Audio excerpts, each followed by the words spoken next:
ಇದು ಅಮಾನವೀಯ ವಿಕೃತಿಯ ಇದು ತಪ್ಪಿತಸ್ಥರಿಗೆ ಶಿಕ್ಷೆ ಆಗಬೇಕು. ಇದನ್ನು ನಮ್ಮನ್ನು ಕೆರಳಿಸುವ ಪ್ರಯತ್ನ ನೋಡಿ. ಎಲ್ಲದರಲ್ಲೂ ದೈವತ್ವವನ್ನು ಕಾಣುವಂಥ ಸನಾತನ ಧರ್ಮ ಸಂಸ್ಕೃತಿ ಹಿನ್ನೆಲೆಯಿಂದ ಬಂದವರು ನಾವು. ಈ ರೀತಿ ವಿಕೃತಿ ಮರೆಯೋದು ಇದು ಗಲಭೆ ಸೃಷ್ಟಿ ಮಾಡೋದಕ್ಕೆ ಅಂತಲೇ ಮಾಡಿರ್ತಕ್ಕಂಥದ್ದು ಮತ್ತು ಅಮಾನವೀಯ ಆಗಿರ್ತಕ್ಕಂಥದ್ದು. ಅಂಥವ್ರನ್ನ ಸಹಿಸ್ಕೊಳ್ಬಾರ್ದು. ಅವರು ಮತಾಂಧರು. ಅಂಥವ್ರಿಗೆ ಈ ನೆಲದಲ್ಲಿ ಜಾಗ ಇಲ್ಲ.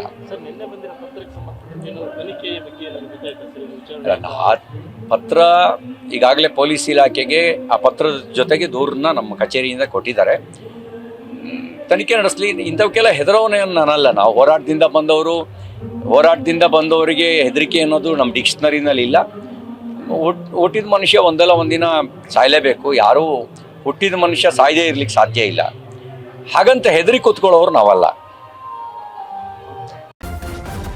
ನ್ಯೂಸ್ ಫಸ್ಟ್ ನಿರ್ಭೀತಿಯಿಂದ ನಿಮ್ಮ ಪರವಾಗಿ.